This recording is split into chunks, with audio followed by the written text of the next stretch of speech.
കുണ്ടോട്ടിയിട്ട് ഞാൻ എൻ്റെ ഉമ്മമാരോട് പറയും, കുണ്ടോട്ടിയിട്ട് ഒരു നേർച്ച നടക്കാൻ, എന്നിട്ട് ഊര കൊണ്ടുന്ന നേർച്ച. ആര് പറഞ്ഞു ഇങ്ങനെ ഒരു നേർച്ച നടത്താൻ? നേർച്ചയുണ്ട് ഇസ്ലാമില്, ഉറൂസുണ്ട് ഇസ്ലാമില്, അതൊന്നും ഇല്ലാന്നല്ല. പക്ഷേ ഈ കുണ്ടോട്ടിയിൽ നടക്കുന്ന ഉറൂസ് നേർച്ച എന്ന് പറയുന്നത് എന്ത് നേർച്ചയാണത്? കുറെ തോന്നിവാസം നടത്തലാണോ നേർച്ച? നമ്മുടെ ആലിമീങ്ങൾ മുമ്പ് തന്നെ ശക്തിയായി അതിനെ എതിർത്തു വന്നതല്ലേ? ഞാൻ എന്റെ നാദാവൃത്ത പ്രസംഗത്തിൽ കാണിച്ചിട്ടുണ്ടല്ലോ. സമസ്ത കേരള ജമിയത്തുൽ ഉലമ 951 കാലത്ത് ഞാൻ ജനിക്കുന്നതിന് 8-9 കൊല്ലം മുമ്പ് സമസ്ത കേരള ജമിയത്തുൽ ഉലമയുടെ തീരുമാനം, വടകരയിൽ വെച്ച് നടന്ന സമ്മേളനത്തിലെ തീരുമാനം, ഞാനത് CD-യിൽ കാണിച്ചിട്ടുണ്ടല്ലോ നാദാവൃത്ത പ്രസംഗത്തിൽ. ബഹുമാനപ്പെട്ട MA ഉസ്താദ് അന്നത്തെ കാലത്ത് തന്നെ വലിയ നേതാവാണ്. ഇങ്ങനെയുള്ള മുട്ട് വീണ ചില മുസ്ലിങ്ങൾ ആഘോഷങ്ങളിലും അടിയന്തരങ്ങളിലും മറ്റും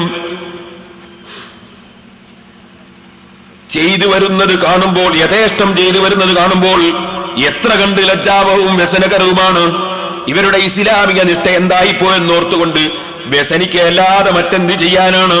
അത്തരക്കാരുടെ കണ്ണ് സമസ്തയുടെ ഈ പ്രമേയം തുറപ്പിക്കുമെന്നും മേലിൽ ശറഇൽ അനുവദനീയമല്ലാത്ത മുഴുവൻ സംഗതികളിൽ നിന്നും അവരെ വിരമിക്കുമെന്നും നമുക്ക് വിശ്വസിക്കാം.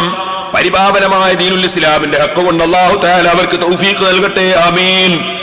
എന്ന് 1951 കാലത്ത് ഞാൻ ജനിക്കുന്നതിന്റെ 8 കൊല്ലങ്ങൾക്ക് മുമ്പ് ബഹുമാനപ്പെട്ട സമസ്ത കേരള ജമിയത്തുൽ ഉലമ വടകരയിൽ വെച്ച് ആ യോഗത്തിലാണ് ബഹുമാനപ്പെട്ട EK അബൂബക്കർ മുസ്ലിയാർ സമസ്തയിൽ മെമ്പറാകുന്നത്. ആ യോഗത്തിൽ വെച്ചെടുത്ത തീരുമാനം മഹാനായ MA ഉസ്താദ് അന്നിറക്കിയ അൽബയാനിൽ എഴുതിയതാണ് സഹോദരന്മാരെ ഞാൻ വായിച്ചു കൽപ്പിച്ചത്. എന്നിട്ട് നമ്മൾ ഇത്തരത്തിലുള്ള നേർച്ചകൾക്ക് അനുകൂലമാണെന്ന് വരുത്തി തീർക്കാൻ, എന്നിട്ട് ഈ കുണ്ടോട്ടിയിൽ നടക്കുന്ന നേർച്ചന്റെ ചിത്രവും അതുപോലെ കാഞ്ഞിരമുറ്റത്തും മണത്തലയിലും അതുപോലെ മറ്റു പല സ്ഥലങ്ങളിലും വിവരമില്ലാത്ത ആളുകൾ നടത്തുന്ന നേർച്ചകളുടെ മുട്ടും പാട്ടും കൊണ്ടുവന്ന് നാദാവൃത്ത് സ്ക്രീനിൽ കാണിക്കുകയാണ് ഹുസൈൻ സലഫി. ഞാൻ ചോദിച്ചു, ഇതെന്ത് തോന്നിവാസമാണ്? ഞങ്ങളത് അംഗീകരിക്കുന്നുണ്ടോ? ഞങ്ങളെ പണ്ഡിത സംഘടനയോ യുവസംഘടനയോ വിദ്യാർത്ഥി സംഘടനയോ അത് സംഘടിപ്പിക്കുന്നുണ്ടോ? ഏതോ ജാഹിലീങ്ങൾ കള്ളു കുടിച്ചാൽ ഞങ്ങൾ ഉത്തരവാദിയാണോ? ഏതോ ജാഹിലീങ്ങൾ വ്യഭിചരിച്ചാൽ ഞങ്ങൾ ഉത്തരവാദിയാണോ? ഞങ്ങളത് അംഗീകരിക്കുന്നുണ്ടോ എന്ന് ഞാൻ ചോദിച്ചു. അത് നിങ്ങൾക്ക് നാദാവൃത്ത CD-യിൽ കേൾക്കാം. ഞാൻ പറയുന്നു, മഖ്ബറകളിൽ നടക്കുന്ന കുറെ അനാചാരങ്ങളുണ്ട്. ശക്തിയായി പണ്ഡിതന്മാർ അതിനെ എതിർത്തിട്ടുണ്ട്. ഇനിയും ആ എതിർപ്പ് തുടരേണ്ടതാണ്. ഞാൻ ഇൻഷാ അല്ലാഹ് ഞാൻ കുറ്റ്യാടിയിൽ വരുന്ന 24-ാം തീയതി മുതൽക്ക് ഫെബ്രുവരി 2 വരെ 10 ദിവസം 10 വിഷയങ്ങളെ സംബന്ധിച്ച് ഗണ്ണന പ്രസംഗം നടത്തുന്നുണ്ട്. ആ 10 വിഷയങ്ങളുടെയും CD ഇറങ്ങുമ്പോൾ മുസ്ലിം സഹോദരന്മാരെ നിങ്ങൾ കേട്ടുനോക്കണം. കാരണം അള്ളാഹുവിന്റെ ദീനിവിടെ ഇഞ്ചിഞ്ചായി നശിപ്പിക്കാൻ മൗലവിമാര് കച്ചകെട്ടി ഇറങ്ങിയിരിക്കുകയാണ്. സുന്നത്ത് ജമാഅത്തിന്റെ തെളിവുകൾ മുതഅല്ലിമീങ്ങൾ പഠിക്കണം, മുഅ്മിനീങ്ങൾ പഠിക്കണം. അതുകൊണ്ട് ഞാനതിലേക്ക് കടക്കുന്നില്ല. ഞാൻ SSF-കാരനായിരുന്ന കാലത്ത് പുത്തമ്പള്ളി ജാറത്തിൽ സിയാറത്തിന് പോയി. ചെന്നപ്പോ ഞാൻ കണ്ടെന്നറിയോ, ഒരു പെണ്ണ് ജാറത്തിൽ വന്നിട്ട് കുറച്ച് വെളിച്ചെണ്ണ എടുത്തിട്ട് ഒരു മൊയ്ലാരി എന്ന് പേരുള്ള ഒരു ചങ്ങാതി ഇവളെ കയ്യിൽ ഒഴിച്ചു കൊടുക്കുന്നു. എന്നിട്ട് ആ പെണ്ണ് തലയിലിട്ട് തട്ടം കൈകൊണ്ടങ്ങ് എടുത്തു കഴിഞ്ഞിട്ട് ഈ വെളിച്ചെണ്ണ തലയിലിങ്ങനെ തടുകയാണ്. ഞാൻ കയറി ചെല്ലുമ്പോൾ കണ്ടുപോയതാ, അല്ലാതെ നോക്കാൻ പാടില്ലല്ലോ.